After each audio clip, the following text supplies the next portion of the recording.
É, eu tenho pregado aqui na igreja há aproximadamente 2 anos, né? Aqui em outras igrejas. Eu admito para vocês que eu nunca subi no púlpito tão debilitada fisicamente quanto hoje.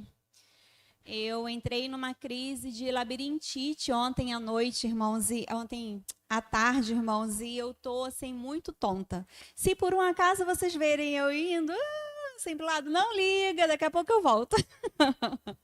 Faz parte da labirintite. Quem tem sabe como é que é, irmãos. É muito ruim. É uma sensação. Você tá parado, você fecha seu olho e tá tudo rodando, roda tudo o tempo inteiro. É uma sensação muito, muito ruim. E hoje eu realmente, assim, né? Hoje eu até pedi lá nas Déboras, na oração, pedi para as irmãs estarem orando por mim, porque assim, todo dia a gente, toda oportunidade que nós temos, nós precisamos da misericórdia do Senhor sobre as nossas vidas. Mas hoje eu admito para vocês que eu preciso de misericórdia dobrada, porque assim, fisicamente, irmãos, está só Jesus na causa. Eu vou contar uma coisa para vocês agora, mas aí eu queria fazer um combinado com vocês. Eu quero que todo mundo faça cara de surpresa para mim, assim. Comenta assim com o irmão que está do lado, fala assim: nossa, não parece, tá? Combinado? Irmãos, amanhã é meu aniversário, eu vou fazer 40 anos. Não parece. Vamos fazer de novo, hein? Vamos fazer de novo. Irmãos, amanhã é meu aniversário, eu vou fazer 40 anos. Nem parece, né? Isso! Obrigada, irmãos! Obrigada! Eu também acho que não parece, não me sinto com essa idade, isso é um problema, não é não? Porque assim, o mundo prega assim, você nasceu homem, você não se sente homem, você não é homem, por que eu tenho que me sentir com 40 anos, não é não? Não me sinto com 40 anos, irmãos, não adianta, isso aí já está definido dentro de mim já. Irmãos, hoje a gente vai falar sobre um versículo muito conhecido, tá? Todo mundo aqui, com certeza sabe, até mesmo, eu acredito que a grande maioria de vocês conhece esse versículo de cor. Vamos falar sobre Provérbios, capítulo 4, versículo 23. Amém? Amanhã podem me mandar mensagem, mas eu adoro. Me manda feliz aniversário, Deus te abençoe, adoro. Não tem problema com não quero incomodar, não me incomoda. No meu aniversário, essas coisas não me incomodam, ficou à vontade. Não, aí também não, né, irmã? Só se tu levar o lanche. Irmãos, vamos lá. Provérbios, capítulo 4, versículo 23. E uma coisa que eu queria, antes da gente ler aqui o versículo, eu queria perguntar para vocês, queria primeiro trazer uma clareza, né? Ver se todo mundo tem o mesmo raciocínio que eu. Todo mundo aqui sabe que muitas das vezes, quando a Bíblia ela foi traduzida para o português, não existiam palavras exatas que traziam exatamente aquilo que estava escrito na palavra, na língua original. Todo mundo sabe disso? Alguém aqui não sabe disso? Todo mundo tem esse conhecimento, ok? E uma das coisas que aconteceu comigo é quando o Senhor começou a ministrar dentro do meu coração sobre essa palavra. Eu estava num devocional, irmãos, e foi assim, quando saiu a escala, né, o irmão Eric me mandou no final do mês passado, e eu já comecei a orar, né, pedir a Deus direcionamento, né, sobre aquilo que o Senhor realmente poderia estar trazendo, né, através da minha vida. E num devocional, assim, eu estava tipo lendo Juízes, não tinha nada a ver com nada, e veio esse versículo, né, sobre tudo que você deve guardar, guarda seu coração. E no primeiro momento, quando eu comecei a pesquisar sobre esse versículo, eu já falei para vocês aqui antes, né? Todas as vezes que eu vou pregar, que eu entendo de Deus um tema, eu procuro buscar muita coisa, né? Eu ouço podcasts, eu ouço pregações, eu procuro livros que eu já li para poder ver, né, o que pode me acrescentar, porque eu acredito que nós somos seres espirituais, mas nós também somos seres, né, racionais, né? Nós temos que usar os dois, o espírito e o racional, em prol da obra do Senhor. E aí, uma das coisas, quando eu comecei a pesquisar sobre esse versículo, né, eu acreditei de fato que Deus estava querendo falar sobre as emoções, né? Como todos sabem, né, eu estou fazendo, né, faculdade de psicologia, né, estou no terceiro período, começando agora. E uma das coisas que eu sempre me preocupo, todas as vezes que eu estou lá na aula, eu procuro ver como que eu posso trazer determinado assunto para a igreja. Porque eu acho que uma das coisas que nos falta muito é conhecimento daquilo que é físico, daquilo que realmente é emocional, né? E Provérbios, capítulo 4, versículo 3, acontece exatamente isso que nós conversamos aqui ainda agora. Diz assim: acima de tudo, guarde o seu coração, pois dele depende toda a sua vida. Repita comigo: acima de tudo, guarde seu coração, pois dele depende toda a sua vida. Quando eu comecei a fazer a pesquisa sobre essa mensagem, uma das coisas que eu realmente acreditei é que a palavra coração, desde o início, eu acreditava que estava voltado para a área das emoções. E muito me surpreendeu quando eu descobri que não necessariamente aqui a palavra original está falando sobre emoções. Todo mundo aqui sabia dessa informação? Eu não sabia, irmãos. Não? Pois é. Bem, a palavra coração na Bíblia, irmãos, elas possuem várias conotações, né? Ela pode representar pensamentos, mente, emoções, vontade, inteligência, homem interior. E entre tantas possibilidades que existe, uma coisa é certa, ela está sempre relacionada àquilo que nós temos por dentro e não necessariamente o nosso órgão do corpo humano chamado coração. Então, está sempre muito relacionado àquilo que nós somos interiormente. E aqui em específico, uma coisa que me chamou a atenção, esse texto ele foi escrito em grego. E a palavra coração em grego, né, que eles trouxeram para uma palavra que fosse mais genérica possível, que fosse se adaptar nas três possibilidades. Bem, os hebreus eles empregavam o coração nesse versículo em específico no sentido de ser a sede de toda a nossa vida mental. Então, quando o escritor está falando aqui, guarda o seu coração, olha que impressionante. Ele não está falando somente sobre emoção. Ele está falando sobre inteligência, vontade e emoção. Eu gostaria que você falasse, repetisse comigo. Inteligência, vontade, emoção. Então, sendo assim, esse versículo, irmãos, ele também poderia estar escrito da seguinte forma. Ele não está escrito dessa forma porque ele ficaria muito fechado, ok? Então, uma palavra que realmente fosse ser usada e que poderia usar nas três possibilidades era o coração. Mas ele também poderia estar escrito da seguinte forma. Acima de tudo, guarde a sua inteligência, pois dela depende toda a sua vida. Vira para a pessoa que está do seu lado e fala, acima de tudo, guarde a sua inteligência, pois dela depende toda a sua vida. E ela também poderia estar escrito da seguinte forma, acima de tudo, guarde a sua vontade, porque dela depende toda a sua vida. Vira para essa pessoa aí que está do seu lado, fala novamente para ela, acima de tudo, guarde a sua vontade, pois dela depende toda a sua vida. E aí, por último, irmãos, uma última possibilidade dessa palavra coração, ela está voltada para a área das emoções. E aí, eu gostaria que você virasse para essa pessoa que está do seu lado e falasse para ela novamente. Acima de tudo, guarde as suas emoções, pois delas depende toda a sua vida. Bem, nós vemos aqui nesses versículos, né, nessas possibilidades do versículo, nós percebemos que independente da palavra que nós utilizarmos, irmãos, uma coisa é fato. Nós devemos guardar muitas coisas, correto? Mas, acima de tudo, nós deveremos guardar a nossa inteligência, a nossa vontade e a nossa emoção. E aí eu gostaria de te perguntar, irmãos, fazer uma pergunta inicial. Por que será que o escritor está falando para a gente isso? Por que nós deveríamos guardar, acima de tudo, essas três coisas da nossa vida? Inteligência, vontade e emoção.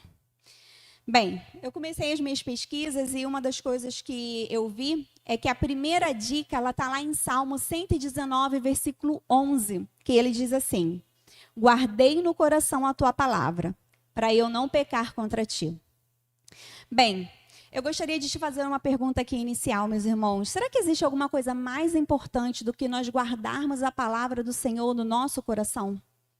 Para a gente não pecar contra Deus? Aqui nós temos um exemplo bem claro, que a palavra coração ela foi repetida, mas ela tem uma conotação totalmente diferente. Ela está realmente voltada para a área da inteligência. E Quando nós guardamos a palavra de Deus, né, na nossa inteligência, nós evitamos cair em pecado. E aí eu gostaria de te fazer uma pergunta e eu vou te dar 5 segundos para você pensar sobre isso. Irmãos, o que é pecado? Não precisa responder, só pensa aí sobre você. Então, pensa aí o que você considera como pecado. Eu não estou te pedindo para você dar exemplos, eu estou pedindo para que você pense sobre definição. Uma coisa, meus irmãos, é fato. Existem algumas possibilidades de definição de pecado. Mas uma que particularmente eu gosto é quando diz que pecado é tudo aquilo que fere a santidade de Deus. E aí, quando a gente para pensar que tudo aquilo que pode ferir a santidade de Deus é pecado, você vê que fica uma coisa muito ampla, né? O nível fica muito alto, porque Deus, ele é santo. E uma das coisas que eu gostaria de te dizer é que Deus, ele não é um ser cheio de mimimi, que fica chateado com qualquer coisa. Não, não é isso não. O que acontece é que quando nós assumimos uma responsabilidade com o Senhor, ele espera que a gente tenha atitude realmente voltada para aquilo que ele quer nas nossas vidas. Não adianta você ser casado com a sua esposa, casada com o seu marido, e você não ter a responsabilidade que você tem com o seu cônjuge. Assim é um relacionamento com o Senhor. Não adianta você falar, eu sou de Deus, e você não ter atitudes que realmente comprove esse tipo de responsabilidade, de compromisso que você tem com Ele. A palavra de Deus, ela nos orienta em Filipenses 2, versículo 12 e 13, a obedecermos ao Senhor com temor e com tremor. Bem, tremor está nitidamente ligado às nossas emoções, certo? Todo mundo aqui já tremeu de nervoso, sim ou não? Todo mundo aqui já tremeu porque ficou muito emocionado, sim ou não? Eu, no meu parto, eu tremia tanto, irmãos. Quando eu realmente entrei para a sala de cirurgia, eu tremia muito. Eu fiquei tão emocionada, assim, que realmente o meu corpo eu não conseguia controlar. Bem, tremor, então, está nitidamente ligado para as nossas emoções. Mas e temor, irmãos? O que é que está ligado à palavra temor? Temor está ligado a cuidado. E sabe o que é temor, irmãos? É você fazer as coisas pensando na opinião de Deus. É você tomar todo o cuidado para você não ofender, para você não contrariar o seu Senhor. Agora me diz uma coisa, dá para você se relacionar com uma pessoa sem você ter um tipo de cuidado com ela? Eu, particularmente, acho impossível. Eu tenho um compromisso com o Rodrigo, que é o meu marido, eu tenho um compromisso com o Samuel, que é meu filho, e exige-se cuidado de certos tipos de relacionamento que a gente vai adquirindo com a vida. Bem, sendo assim, quando nós guardamos a palavra de Deus no nosso coração, ou seja, na nossa inteligência, nós evitamos alguns tipos de pecado. Gostaria que você abrisse a sua Bíblia em Gálatas, capítulo 5, e nós vamos ler do 19 ao 21. Olha para você ver, irmãos, aonde está a tendência da nossa carne. Gálatas, capítulo 5, do versículo 19 até o 21.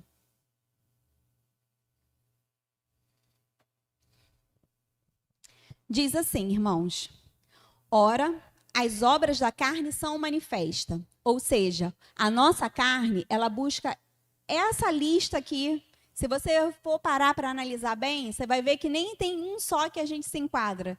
A gente sempre se enquadra mais de um aqui nessa lista. Então, diz assim, as obras da carne são manifestas: imoralidade sexual, impureza e libertinagem, idolatria, feitiçaria, ódio, discórdia, ciúmes, ira, egoísmo, dissensões. E dissensões aqui, irmãos, está ligado a conflito, desavenças. Sabe aquela fofoquinha que de vez em quando a gente menos espera, a gente está enfiada lá no meio? Então, dissensões aqui está voltado para essa fala. Facções. Facções seria, sabe, aquele grupo de pessoas que sempre se levanta para poder perturbar a ordem do lugar?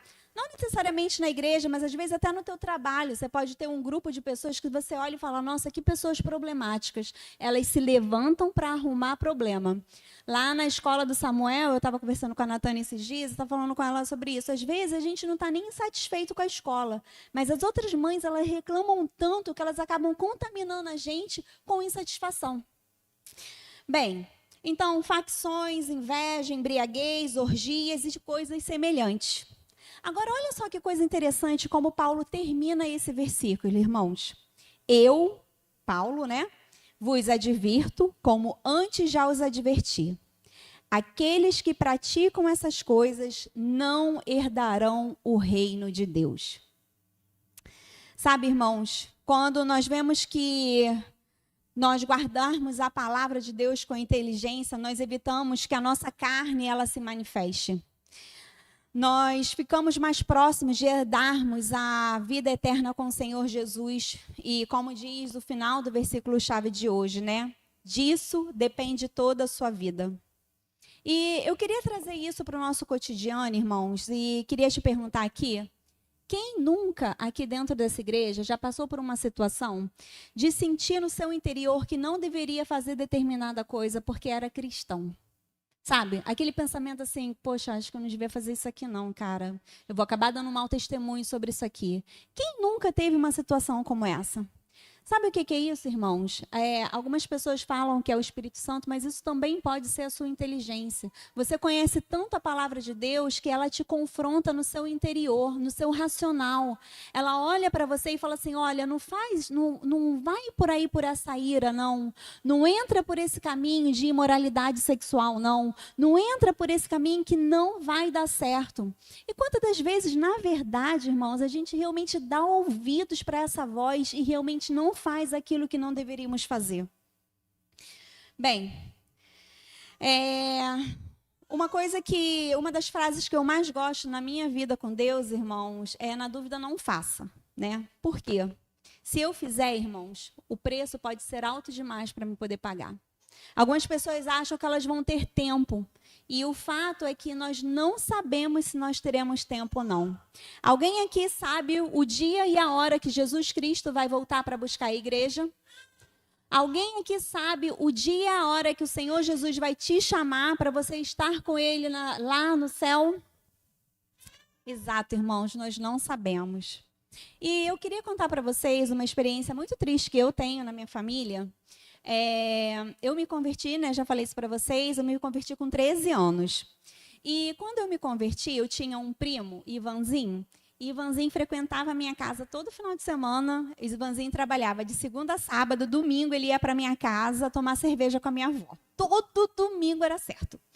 E muitas das vezes eu me levantava, dava meu horário do meu culto, eu ia lá, tomava banho, me arrumava, ia para a igreja, não necessariamente acompanhada, né? A grande maioria das vezes eu sempre fui sozinha para a igreja, e até isso é uma das coisas, né? Eu nunca precisei de ninguém, né? Fico sem graça de ir porque eu estou sozinha. Eu nunca tive isso, eu sempre fui, é igreja, então todo mundo é irmão. E Ivanzinho sempre falava assim para mim, sabe? Esses dias eu estava lembrando dele lá em casa. Às vezes eu me arrumava com meus 13, 14, 15 anos, 16 anos, né? Eu me arrumava para poder ir para a igreja e Ivanzinho falava assim para mim. Meu apelido era Bimbinha, ele me chamava de Bimbinha, né? Ele falava assim, Bimbinha, esse é o melhor caminho que existe. Um dia eu vou para a igreja junto com você. Bimbinha, olha, esse caminho que você tá é o melhor caminho. Não sai desse caminho não, hein? Um dia eu vou para a igreja com você. Não, olha, e quantas vezes, irmãos, eu estava pronta, arrumada, com a minha Bíblia embaixo do braço, adolescente, indo para a minha igreja, e Ivanzinho estava lá, tomando a cerveja dele, dizendo que um dia ele também iria para a igreja. Sabe o que aconteceu, irmãos? O tempo que ele achou que ele teria, ele não teve. Um belo dia, Ivanzinho chegou na casa dele, já alcoolizado.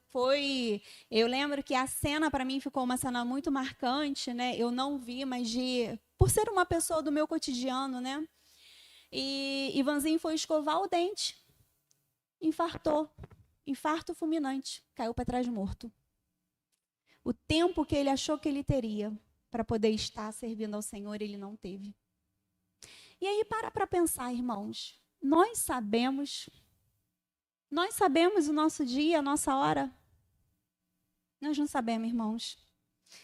E quando algo na sua mente diz, irmãos, não faça, eu queria dizer para você, não faça.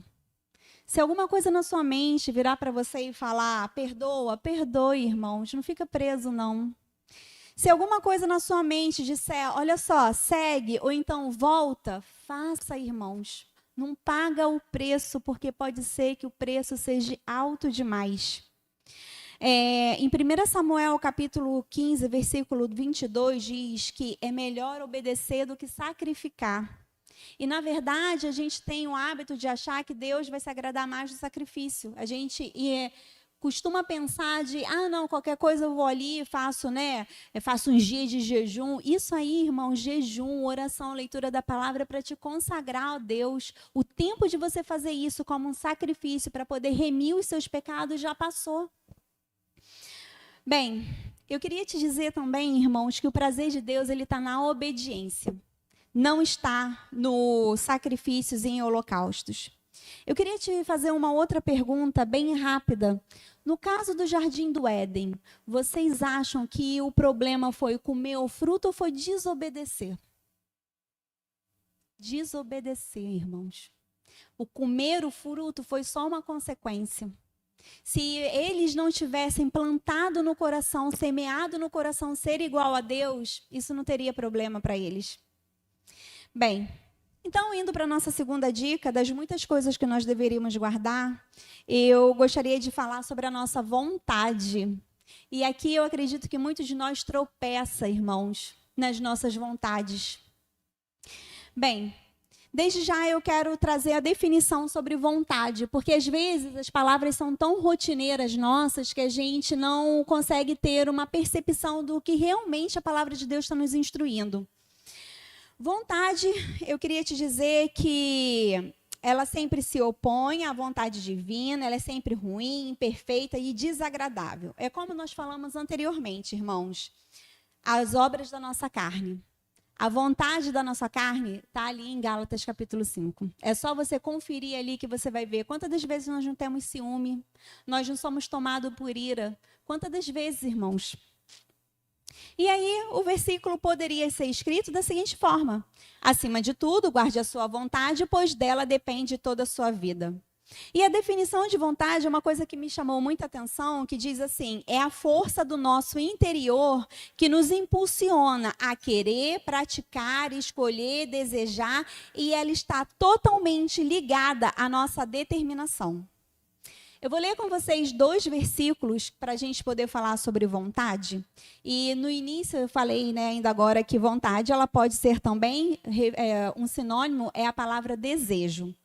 Gálatas 5,17 diz assim, pois a nossa carne deseja, ou seja, ela tem vontade do que é contrária ao Espírito. E o Espírito aqui, irmãos, está falando sobre o Espírito de Deus, é por isso que o Ezinho aí está maiúsculo, irmãos. E o Espírito, ele é contrário àquilo que é da nossa carne.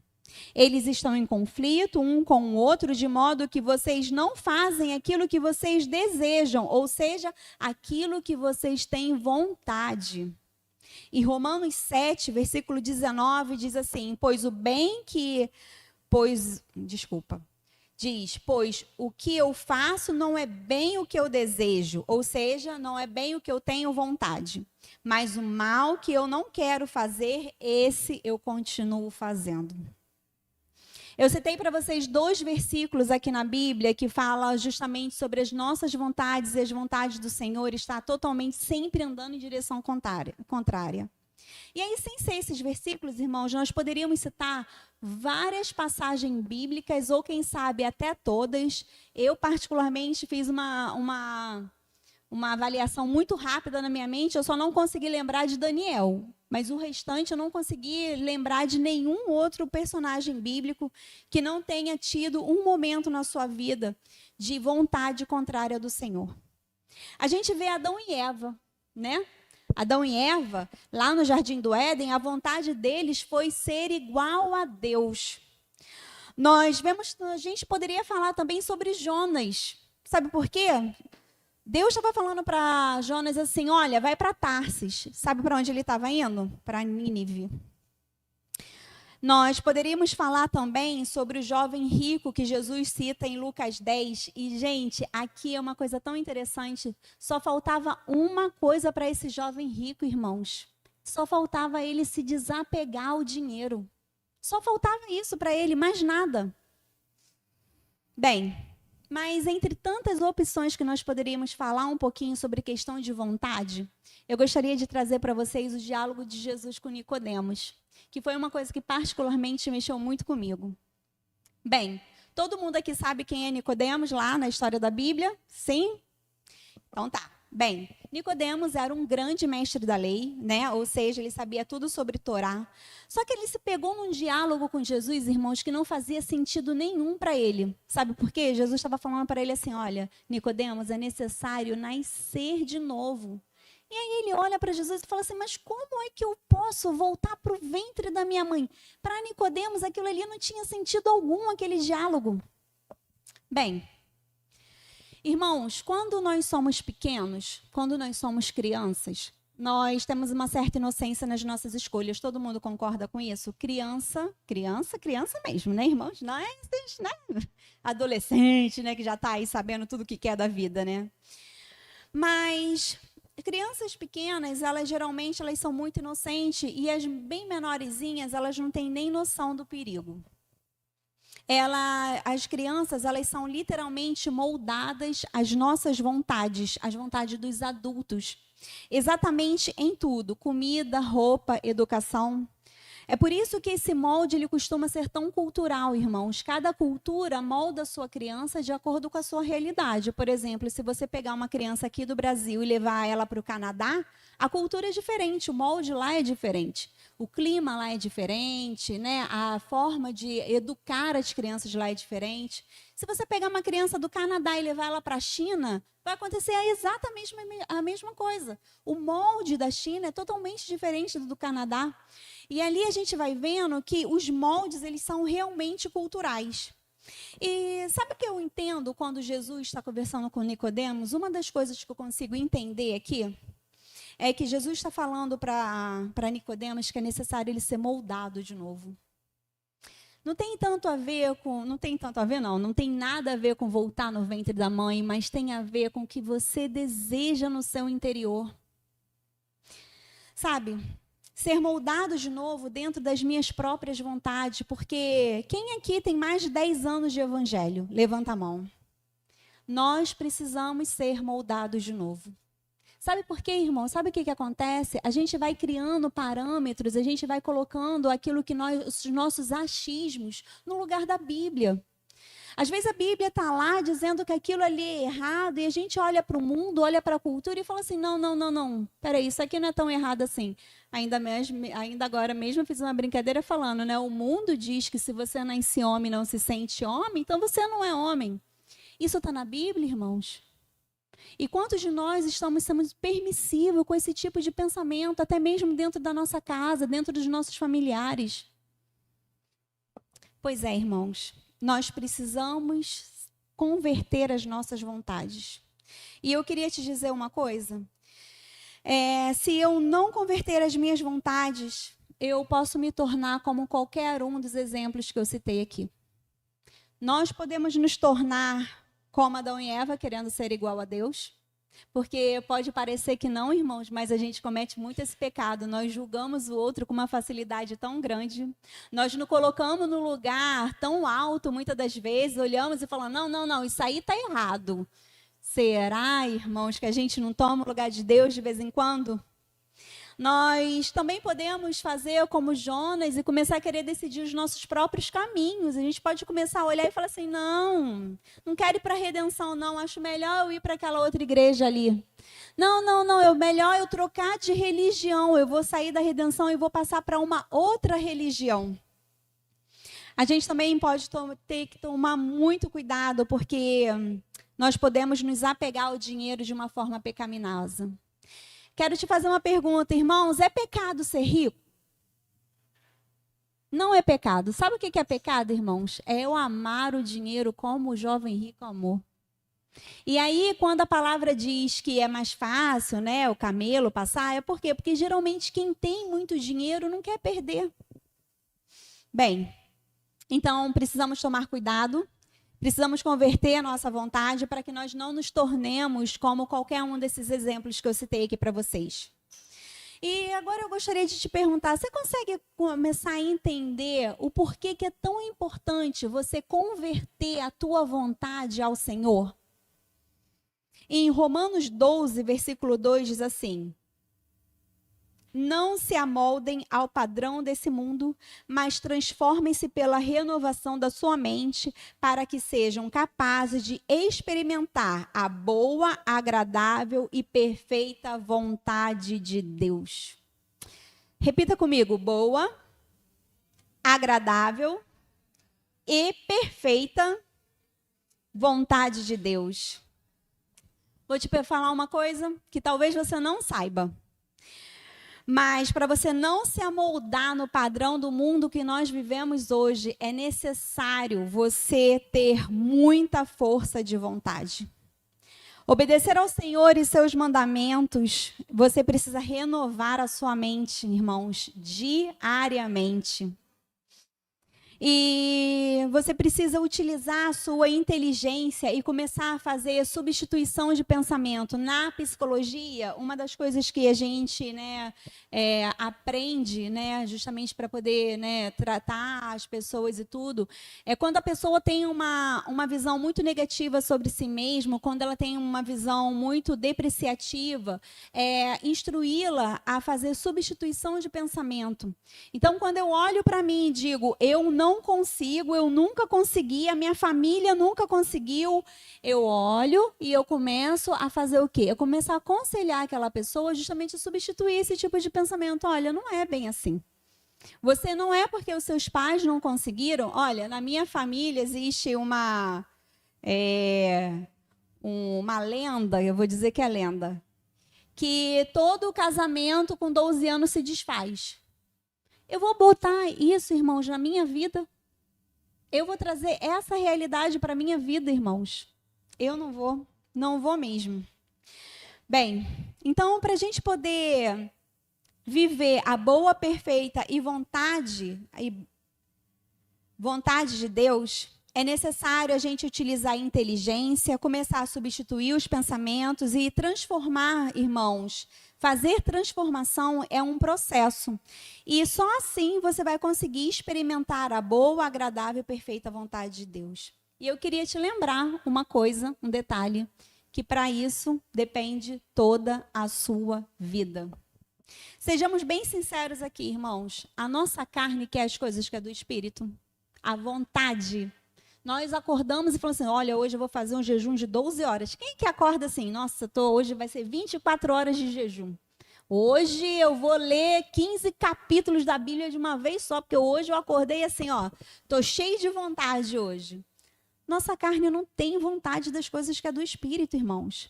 E às vezes, por a gente não encarar isso com realidade, a gente não trata isso dentro da nossa mente. Por quê? Porque a gente fica se escondendo, a gente fala, não, eu gosto sim. Não, eu gosto sim de orar. E às vezes você não gosta de orar. Ah, não, eu gosto sim de ler muito a Bíblia. E às vezes você não gosta de ler. Não é nem questão de que você não gosta de ler a Bíblia. Às vezes você não tem hábito de leitura. Que hábito de leitura, inclusive, irmãos, é uma coisa que você pode adquirir a qualquer idade, com qualquer tempo de vida. Bem, todos nós sabemos, racionalmente, a nossa razão, ela tem esse conhecimento. É necessário orar, é necessário jejuar, ler a palavra de Deus, congregar numa igreja, ter comunhão com os nossos irmãos, obedecer aos mandamentos do Senhor. Isso aqui é novidade para alguém, irmãos? Alguém aqui dentro dessa igreja não sabe que isso aqui é um mandamento, que a gente precisa viver dentro dessa realidade? Não, né? Todo mundo sabe. Agora eu queria abrir um parênteses aqui. Quando perguntam a Jesus, Jesus, qual é o maior de todos os mandamentos? O Senhor Jesus, ele dá uma resposta mais ou menos assim, amar a Deus acima de todas as coisas e até o próximo como a ti mesmo. E aí eu gostaria de fazer um parênteses aqui, irmãos, e perguntar se você consegue amar a Deus acima de todas as coisas. E dentro desse parênteses, eu quero abrir um outro parêntese na sua cabeça, abrir uma outra caixinha aí. Irmãos, existe na sua vida alguma coisa que você não viva sem? Eu não vivo sem meu filho, não vivo sem meu marido, eu não vivo sem a minha mãe, sem o meu pai, eu não vivo sem o meu neto. Existe alguma coisa dentro da sua vida que você não viva sem? Se existe, irmãos, eu quero te dizer que essa pessoa ou essa situação está no lugar de Deus na sua vida. Porque o que você não pode viver sem é Deus, irmãos. O que você não pode viver sem, o que você precisar todos os dias da sua vida é do Senhor. Se você olha para uma pessoa ou para uma situação, talvez seja o seu trabalho, talvez você possa olhar e falar assim, ah não, eu amo o meu trabalho, eu não consigo ficar sem um trabalho. Talvez aí esteja o seu Deus. E se aí estiver o seu Deus, irmãos, converta essa sua vontade. E Jesus fala uma coisa muito interessante, que a igreja, os cristãos, eles por muito tempo, eles anularam a última parte desse ensinamento do Senhor. Porque Jesus fala, ama a Deus acima de todas as coisas, é ter o próximo como a ti mesmo. Talvez você seja muito bom em amar o seu próximo, mas talvez você seja péssimo em amar a si mesmo. Talvez você não cuide da sua vida, você saiba que você precisa de um autocuidado, você sabe que... Não, mas eu não quero porque o outro é mais importante. Em nenhum momento Jesus falou assim, olha, ama o seu irmão mais do que a você mesmo. É como a ti mesmo. É em nível de igualdade, irmãos. Agora, vê se o nível não fica cada vez mais alto para cada um de nós. Amar a Deus, então eu não posso ter ninguém acima que eu não viva sem. Eu preciso amar o meu próximo, sim, mas como a mim mesmo, então eu tenho que olhar para mim, eu tenho que amar a minha vida. Eu tenho que cuidar da minha vida, porque disso depende toda a minha vida. E aí, indo para a nossa terceira e última dica das muitas coisas que nós deveríamos guardar, eu queria falar com vocês um pouquinho sobre emoções. Então, uma possibilidade desse versículo seria: acima de tudo, guarde as suas emoções, pois delas dependem toda a sua vida. Bem, quem é que acha que sentimento e emoção é a mesma coisa? Levanta a mão para mim. Tem que ser, se alguém tiver coragem. Alguém aqui acha sentimento e emoção é a mesma coisa? Não é a mesma coisa. Só que eu não vou explicar a diferença, depois você dá um Google e aí você descobre a diferença entre uma coisa e outra, porque a gente vai falar sobre emoção. Bem, emoção é uma reação imediata a um estímulo emocional. Isso é, ela está relacionada com alguma coisa que mexe com você, podendo provocar uma sensação agradável ou desagradável. Então, o que é emoção, irmão? É alguma coisa imediata. É quando você tem uma reação imediata. Você quer ver? A psicologia ela trabalha com vários tipos de teóricos que falam sobre emoções. Eu trouxe um aqui, um mais completo. 7 emoções básicas do ser humano. Vê se essas situações não são realmente emoções imediatas. Alegria. Quando você olha uma coisa, você fica alegre imediatamente. Por exemplo, quem aqui tem filho, sobrinho, neto, a primeira vez que você viu aquela criança, você sentiu uma alegria imediata. Tristeza.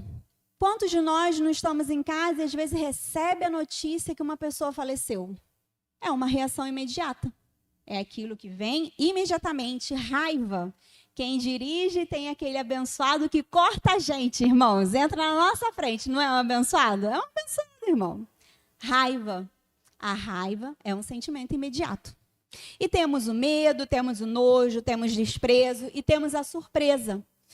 Então, eu gostaria de te dizer que emoções básicas é aquilo que mexe com você, mas é uma reação imediata. Não é algo que você fica planejando dentro da sua cabecinha. E aí a gente vai falar sobre a palavra guardar. Que aí entra justamente naquela palavra que todo mundo sabe o que é, mas quando a gente vai para o dicionário, a gente começa a ter um entendimento maior da amplitude do que o Senhor está falando com a gente. A palavra guardar, ela significa guardar, vigiar para defender, proteger, preservar, tomar conta, zelar por algo. Sendo assim, esse versículo ele está nos dizer a seguinte coisa, irmãos. Entre tantas coisas que você deve guardar, porque você deve guardar o seu relacionamento com a sua família, você deve guardar o relacionamento com as pessoas do seu trabalho, você deve guardar muitas coisas na sua vida, no seu cotidiano. Entre tantas coisas que você deve guardar, irmãos, proteja, preserve, zele pelas suas emoções imediatas. Bem, quem aqui nunca tropeçou no, nossa, não consegui nem me segurar, né não? Nossa, não consegui nem, olha, quando eu vi eu já tinha falado, eu sou expert nisso aí. Nossa, às vezes eu falo, meu Deus do céu, por que eu falei isso? Mas aí já estava lá. Reação imediata, irmão. Bem, em Provérbios 25, 28 diz assim: como uma cidade com seus muros derrubados, assim é quem não sabe dominar-se. Você consegue se entender, irmãos, que quem não se domina não se protege? Quem não se domina não se protege. A Bíblia, ela nos orienta a ter domínio próprio. O que é domínio próprio, irmãos? Nada mais é do que você saber se controlar. E quão difícil isso é, não é não? Quantos de nós não tropeçam no domínio próprio? Bem, nós já conversamos anteriormente que as nossas vontades, elas não são boas e que quem vive apenas para satisfazer os próprios prazeres, as próprias vontades, sem se preocupar com as consequências, acaba caindo em pecado. A partir do momento que eu olho e eu vejo a minha necessidade acima da necessidade do Senhor, irmãos, eu estou em pecado. Um grande engano, irmãos, que Satanás traz, ele tem lançado sobre as nossas vidas nos tempos atuais, é justamente nos fazer acreditar que nós estamos aqui nessa terra para satisfazer as nossas próprias vontades. Não é sobre isso. É aquela história do homem no centro de tudo, e isso é um grande engano, meus irmãos. O centro de tudo precisa ser o nosso Senhor Jesus Cristo. O Senhor, ele precisa ser o centro da nossa inteligência, da nossa vontade, das nossas emoções. O Senhor precisa ser o centro de tudo, irmãos, de tudo. Não dá para você reservar um pequeno pedaço para ser seu. Ou ele é dono de tudo, ou ele não é o dono. Você consegue dar 75% de alguma coisa para alguém? Se uma pessoa vira para você e fala assim, olha, esse emprego aqui é teu, esse emprego é teu só 75%? Não, irmão, você vai chegar lá e ele é 100% seu, as tarefas são todas suas. Eu vou contar uma vergonha, eu não sei se eu já contei essa vergonha minha aqui um tempo atrás, mas antes de eu conhecer o Rodrigo, eu era muito audaciosa. Olha, irmã, eu era prepotente, viu?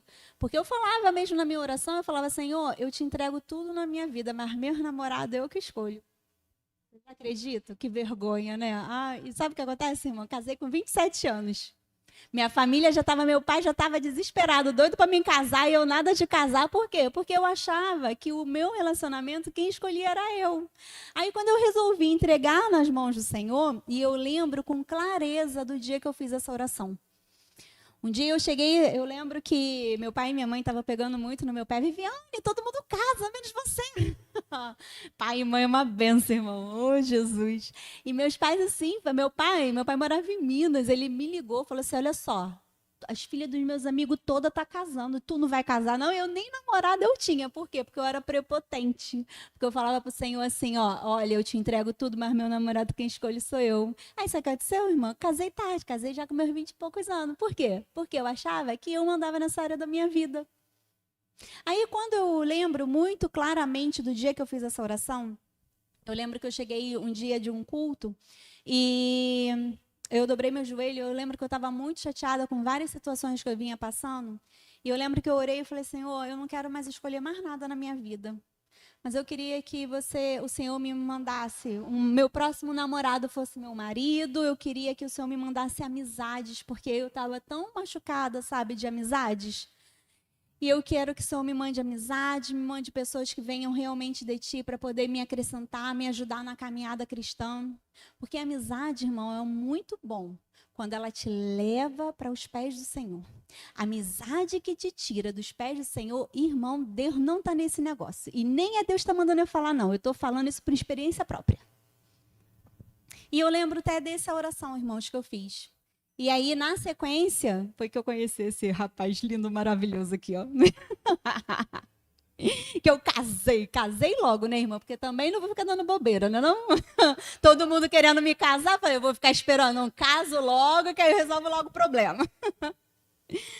Bem, Então, irmãos, nós precisamos ter realmente a nossa mentalidade de que Deus precisa ser o centro de tudo nas nossas vidas. Da nossa vontade, das nossas emoções, da nossa inteligência.